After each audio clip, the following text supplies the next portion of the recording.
Blessed to be part of your day. Kevin Miller in the morning, KIDO Talk Radio, your home for KIDOTalkRadio.com. If you get a chance, check it out. Great stories on the website right now concerning, well, if you're a woman over 50, whether or not diet soda, any type of diet soda is good for you. And don't forget to sign up for our app and newsletter, both free and both brought to you by our friends here at KIDO Talk Radio. Kevin Miller in the morning, weekday mornings till 9. Then it's Glenn Beck. Joining us now is talk show host Karen Catalina. Karen, good to have you back. Well, it's good to be with you, Kevin. Thanks for having me. So we take a look at the usual suspects and the unusual suspects running for the Democratic nomination. And 4 years ago, socialism was cutting edge. Now everybody's embracing socialism. Ouch. Well, I'll tell you, my father, may he rest in peace, would never have believed that socialism has suddenly been rehabilitated. It's kind of like whack-a-mole. You can never really kill it because it appeals to a narcissistic kind of a personality that says, well, you know, the only reason socialism doesn't work is because I haven't been in control. So I think it would break my father's heart. He walked the ruins at Nagasaki, and I remember him saying to me once, "Oh, socialism. Yeah, there's a communist party in America, but they're never going to get a foothold." And the fact that they've gotten as much of a foothold today as they have should be of utmost concern to all of us, because we should never have let it happen, and we did. The scary part about it is you have the generation after ours, the millennials, that think, hey, socialism is pretty good. They've been taught that America is bad. You have Kamala Harris saying she wants to replace Columbus Day with an Indigenous People Day because, you know, Columbus was a bad guy and the world would have been better off if he didn't discover America. It's a lot of facts to overcome. And then you have people saying, like Ocasio-Cortez, look, we need to have this new Green New Deal. We need to have Medicaid for all. The problem is we don't have an unlimited money tree to pay for it. Yes, and present company excluded. I always thought that the money thing, well, how will we pay for it, was always the weakest argument. Excuse me. I always thought that was the weakest argument, which Republicans tend to give, again, present company excluded. Well, my answer, number one, we have to take this on full bore in every way possible, using humor, using mockery. I talk to people who say, oh, well, we better take AOC seriously. We better not mock her. Republicans are so naive and gullible sometimes. They bug me occasionally because we should use every tool in the toolbook to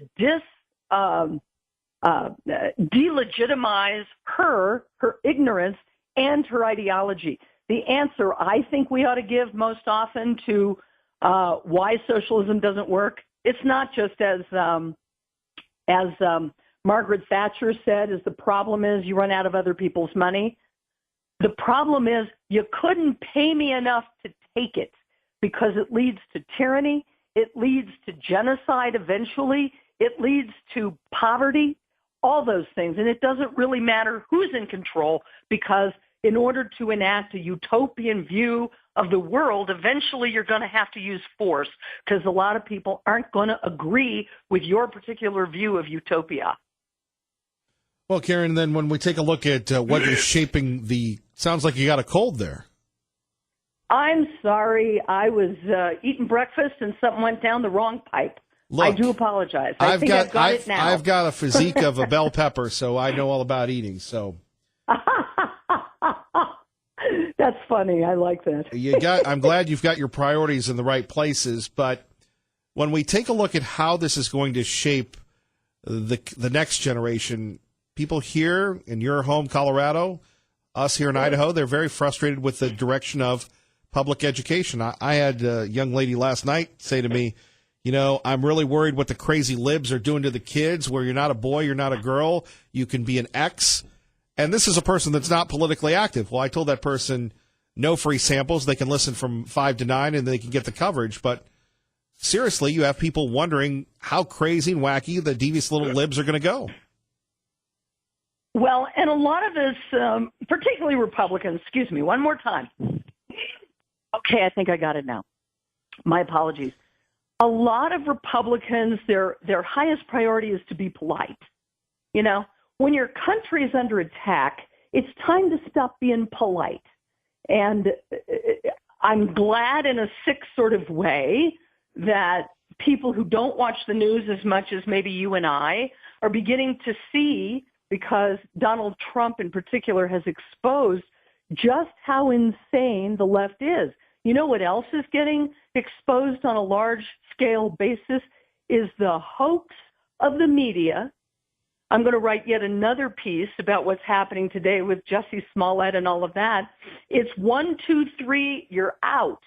And I believe that the media was colluding, to use a word, to create a ubiquitous narrative that America's a racist country, cops are racist, all of that. And now we're getting a narrative that is almost as ubiquitous, which is that narrative has been false, it has been falsified, and the media has been culpable in that. So all we can do, one of the things we can do, is continue to point that out in as strong a terms as possible. This is part of the culture war. Indeed. Karen, if people want to read your work, what can they do? They can go to KarenKataline.com. Karen spelled the normal way, Kataline spelled Kataline. Also, same thing, Facebook, Twitter. Definitely looking for more Twitter followers. If you disagree, that's even better. But I write a lot of op-eds and blog posts and things, and so if you'd like to follow what I do, you'll know more about me than you probably ever really want to know. Well, Karen, thank you very much. You have a great day. Well, you too, Kevin. Thanks for having me. All right. What a nice young lady. Kevin Miller in the morning, KIDO Talk Radio. Let's go to Tess in Boise, who's been very patient. Tess, good morning. Hi, good morning. Hey, I always like saying, do your homework, guy, right? Yeah, exactly. So here's one thing that I want to tell you about those bad drivers out there. So how about let's just go in and amend the state statutes in regards to inattentive driving. And the reason I say that is 2006, I get T-boned on State Street by a woman who, it's her second accident. That ran me about $135,000 medical bills and totaled my vehicle. 2010, same thing. Unfortunately, over at Eagle again. Teenager blows into the back end of my daughter's Jeep that's parked on the side of the road in the middle of the night. And what's sitting at the bottom of his seat is his cell phone. Now, she was also talking on her cell phone when she blew the red light and hit me. 2013, down in Boise, what happens? I get T-boned again, this time by a gal who's listening to her GPS that said, turn left. And she sure did, right into now, me. You heard Maggie at the top of the hour. You heard Maggie, what was it, Ada County Sheriff saying over 50 accidents yesterday?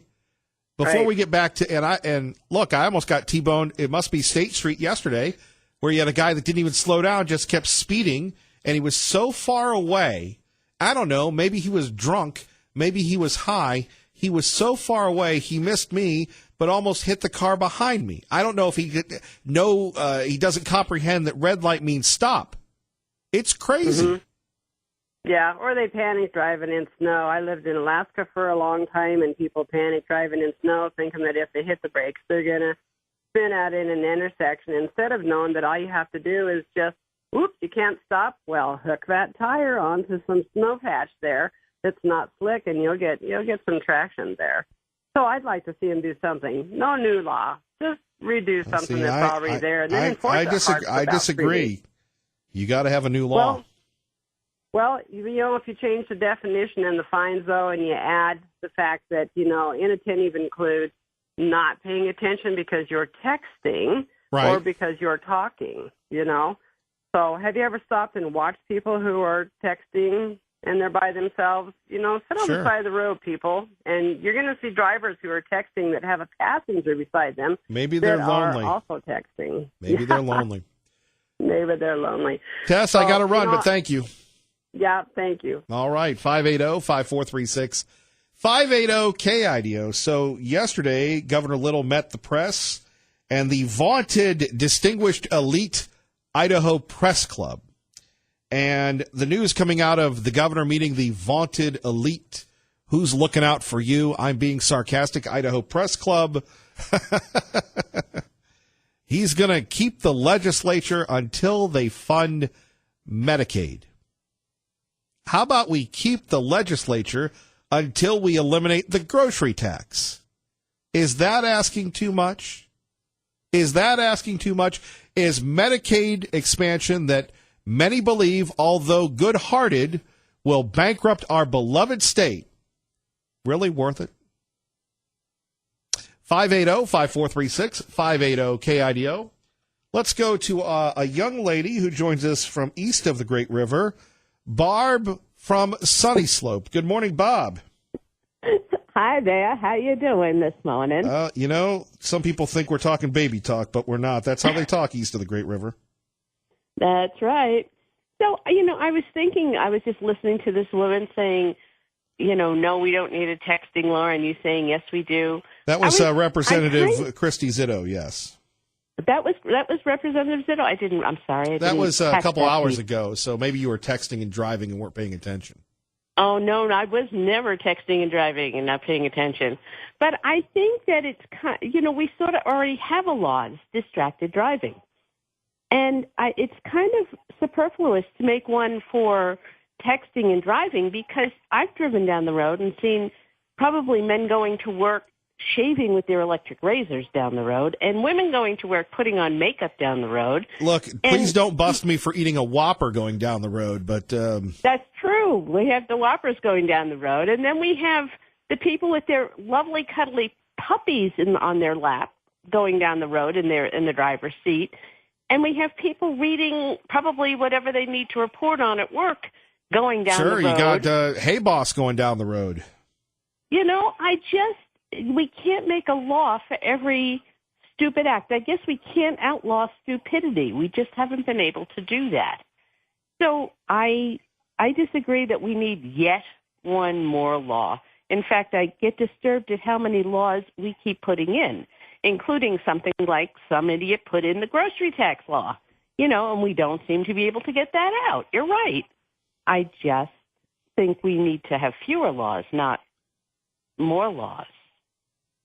But we, I do Barb, think I'm not a lawbreaker like you. I'm trying to save America. I'm trying not to break laws here. Barb, thank you for the call.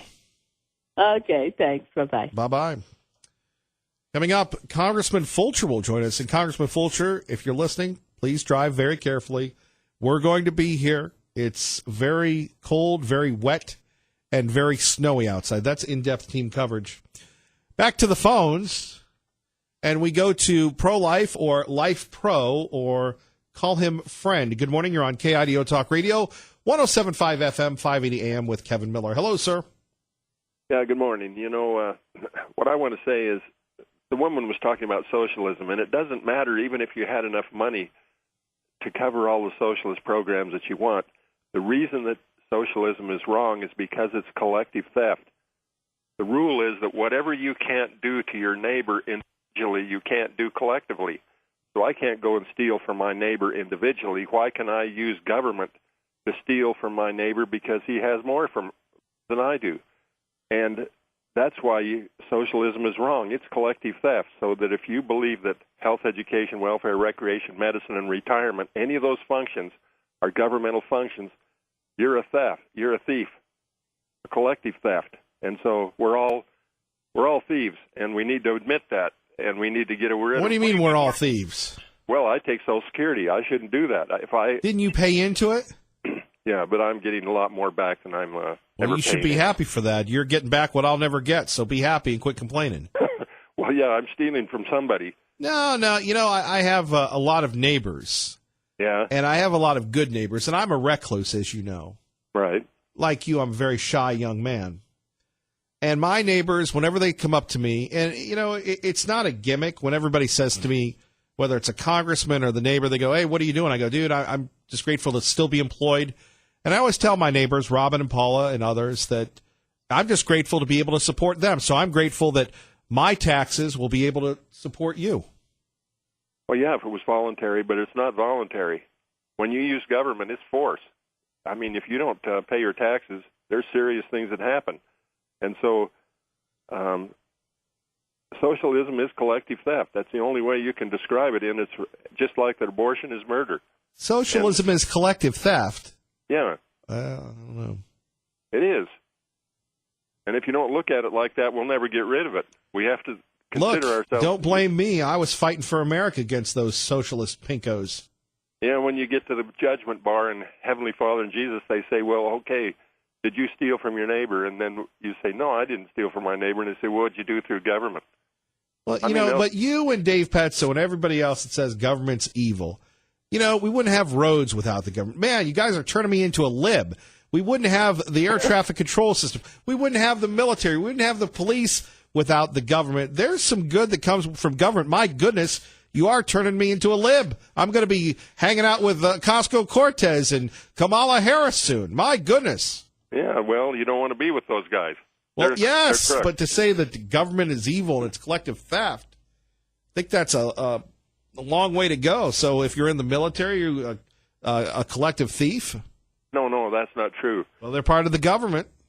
Every tax should be based on that function. So if you go out and drive on the roads, you pay a fuel tax.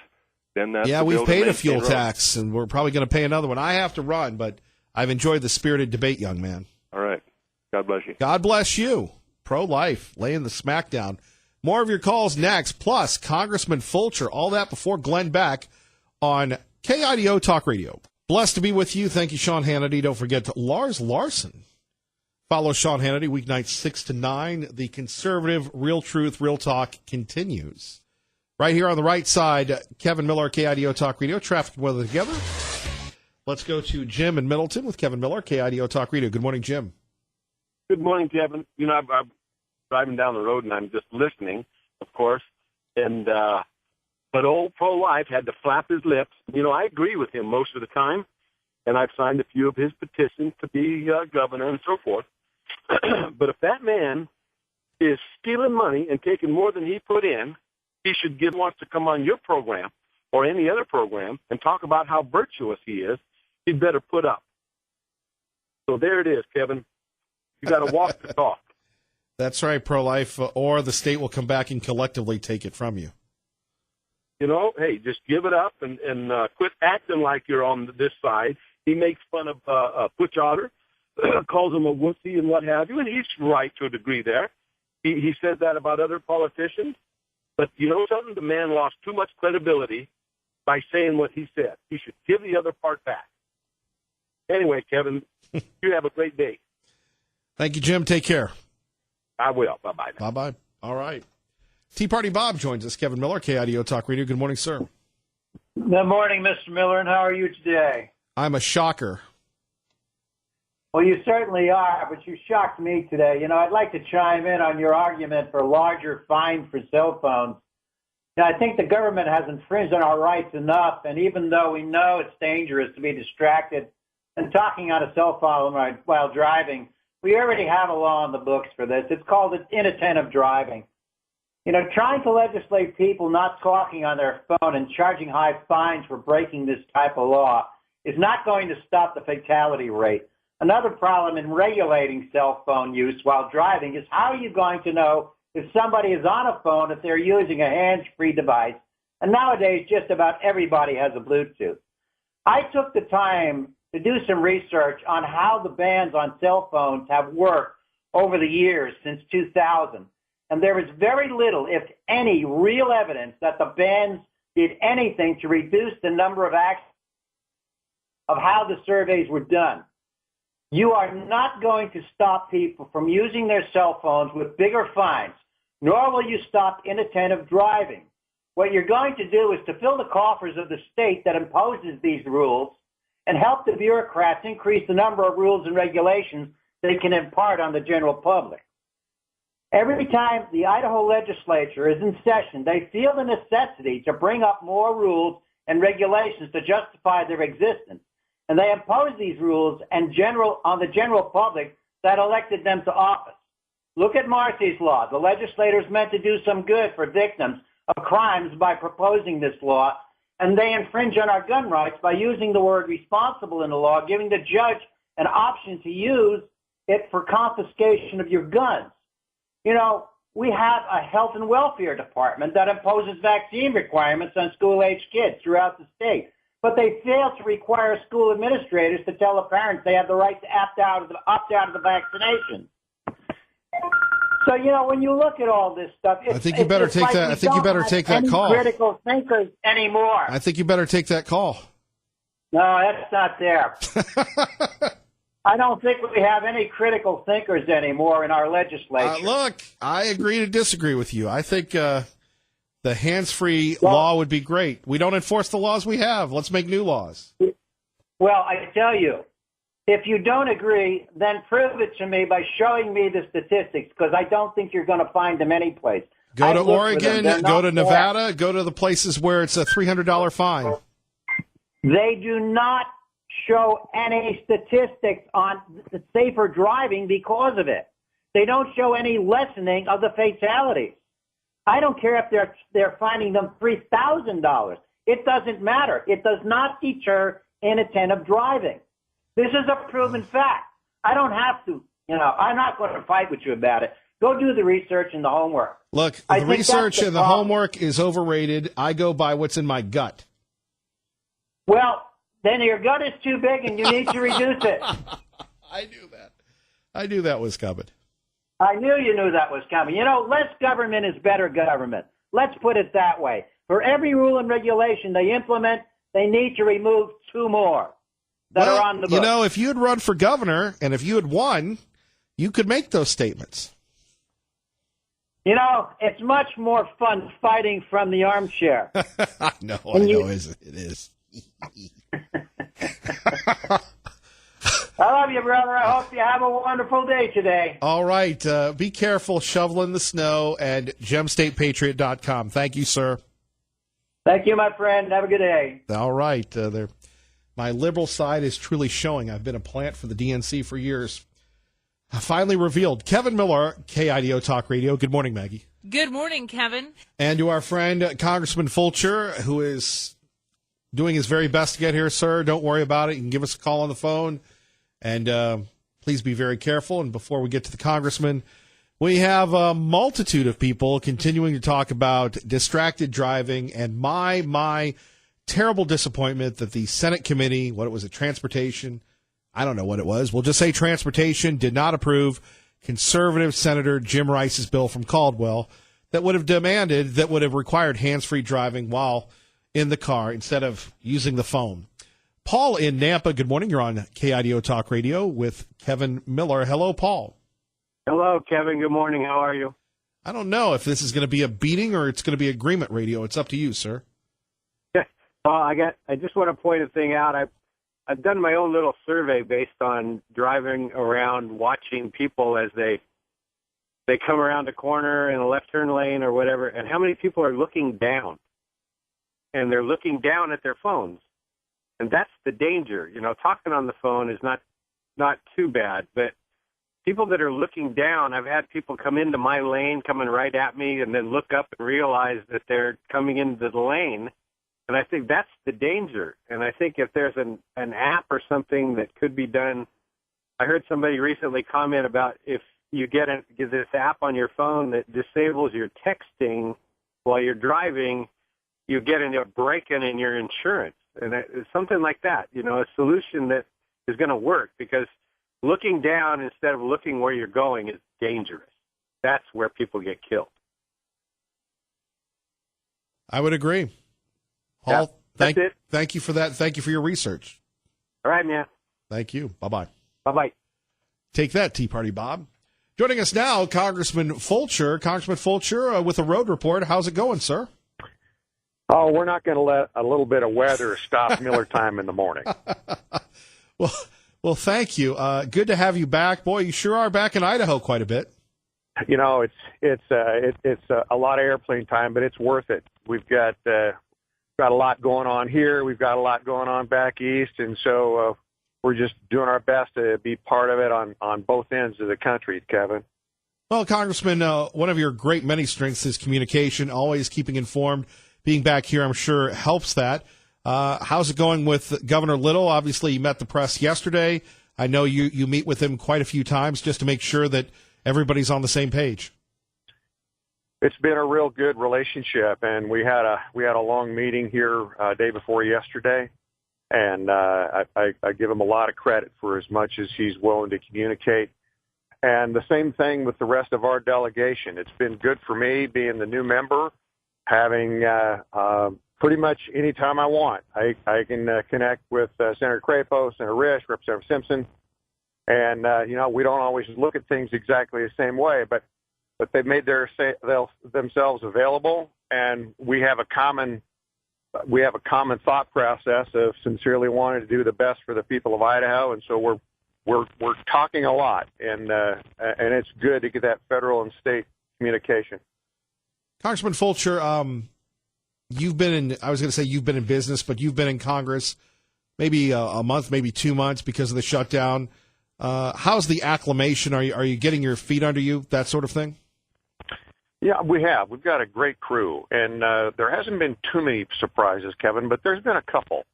I would say one thing that has left a big impression is just coming to grips with the intensity of the vitriol against this president. We don't see it quite as much, I don't think, in the West as it exists in the East. And this man is reviled. I mean, by a lot of the media, by a lot of the members of the agency, senior officials, and they seemingly are willing to do and say anything to try to get him ousted. And that's not healthy. We should be worried about that, because if an unelected list of bureaucrats can oust a president, then they can target and oust anyone. And so that's probably one of the things that bothers me the most. Well, I was going to say, having come from east of the Great River, I can say this, because those are people of my ilk. They're crazy. There's a lot of it. And, but, I'd also say, Kevin, there's some things right, believe it or not. And if you're going to survive in these environments, you have to be able to see some of the good and, or see, at least look at things in a more positive light. Some of the same factors, the same polarization that keeps good things from happening, maybe addressing the debt and having a good negotiation on a lot of these issues. Some of those same obstacles also prevent crazy things from being implemented. Like what our friend, the young lady from New York, is trying to put on the table. I mean, that really is crazy, but it will get no traction. And so that's one of the good things, is that process is an obstacle. That's the good news. The process is an obstacle. That's the bad news. Indeed. Congressman Fulcher, we go back to a week ago. People were concerned about another government shutdown. Your thoughts on the vote, your thoughts on the fallout? Well, there's no comparison. That was the most difficult vote I've ever had. And just as a reminder of what set that up, that was the omnibus bill that included the border security vote, Kevin, or that component. And all the components of that bill, except for the border security, had been passed when there was a Republican majority in both sides of the building. And so this is the second time the rest of it was coming around, but the first time the border security portion was coming around. And by the way, the president had reached out to us and said, look, I need this bill. And we knew where the president was, and he went into why. And so that was a factor. There was also a lot of things not to like in that bill. There was some spending that frankly I didn't like. There was also some things that frankly I think Idaho deservedly needs, some of and deserves some of the payment in lieu of taxes for the federal lands here, because we can't do property taxes on federal lands, and there are counties that cannot survive without it, and they have a federal landlord, and that landlord has to own up to its obligations. That was in it. But the bottom line is that myself, the rest of our delegation, we literally huddled over that, and we had 19 hours to go through 1,200 pages. And so we basically split it up and consulted with one another throughout that process, and kept asking each other, what's the best thing for our state? We got a big appropriations bill here, and there's good and there's bad, and ultimately we jointly decided to go with that and support the president. We knew it was going to be a split vote, especially in the House, and so that was our actions, and that's why we did it. Congressman Russ Fulcher joining us here on KIDO Talk Radio. Now, what is next on the agenda when you're looking at going back to Congress? You know, when you're here, you're not off. You're either in Coeur d'Alene, you're in eastern Idaho, you're here in the Treasure Valley. You're always working. So what is next when you go back to, for lack of a better term, your East Coast office, sir? Well, just spent the last 2 days a day in Boise, a day in Lewiston, a day in Coeur d'Alene, back in Boise today. We'll be at the Capitol most of the day tomorrow. And so, excuse me, that's on the immediate agenda. Next week is going to be a lot of discussion about the president's executive action. And that's going to come up on a number of different fronts. There will be debates, discussions, hearings, those types of things on whether or not the president has the authority, whether or not there should be moves to either support or not support the states that are attempting to sue over that. Frankly, I anticipate that to take a lot of the oxygen out of the room next week. The challenge of representing the dairy and the farmers and everything that is unique to Idaho and the challenges of border security, you find yourself right in the epicenter, sir. We do. And but I will say this.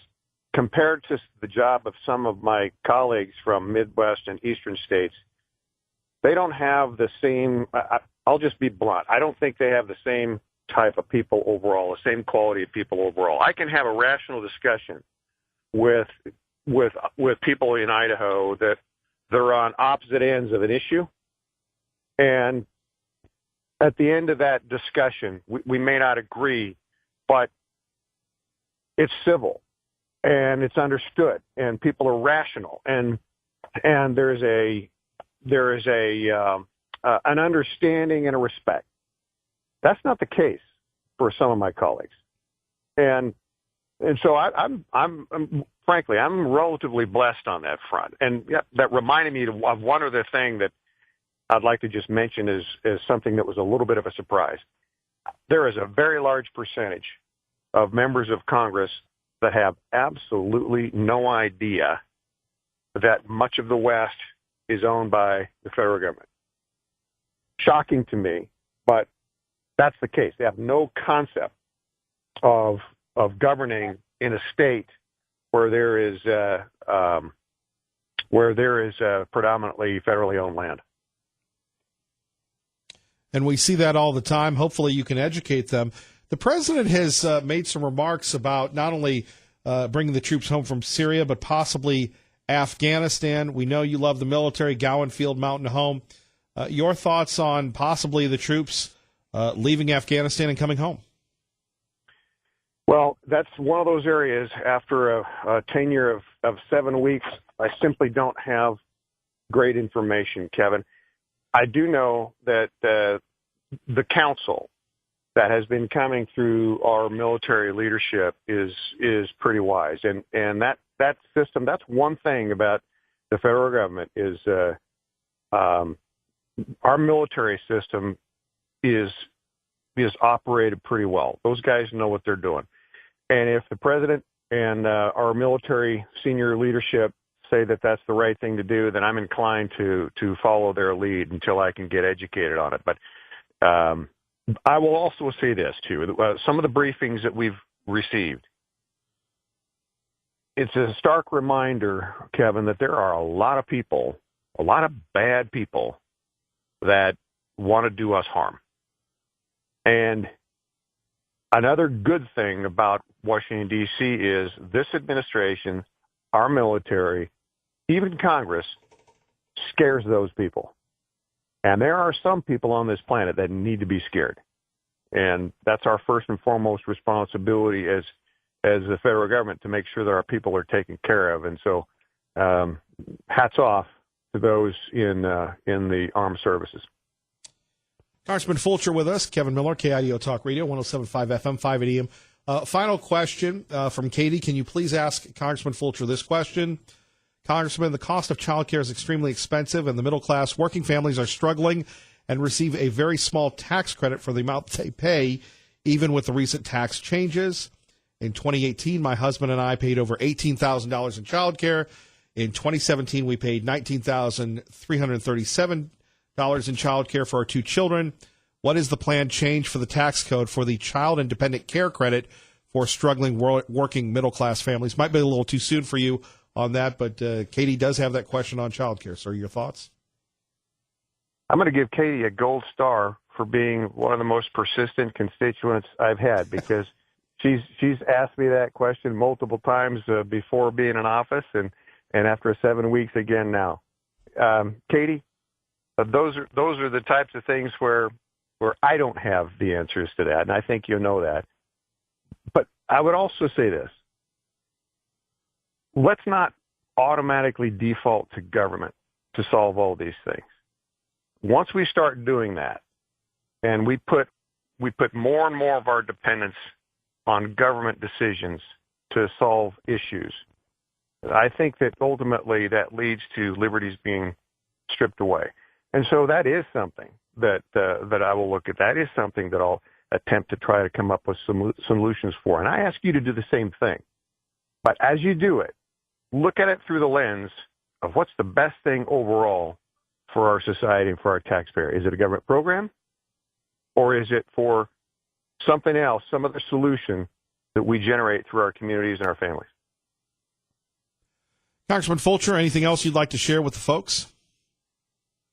We've got a great team of people in Lewiston, Coeur d'Alene, Meridian, and Washington, D.C. And the best thing that I think our office is going to be able to do as a freshman minority is to offer good constituent services through those offices to people trying to navigate the federal bureaucracies, and also to work directly with the executive branch agencies to help solve problems by rule.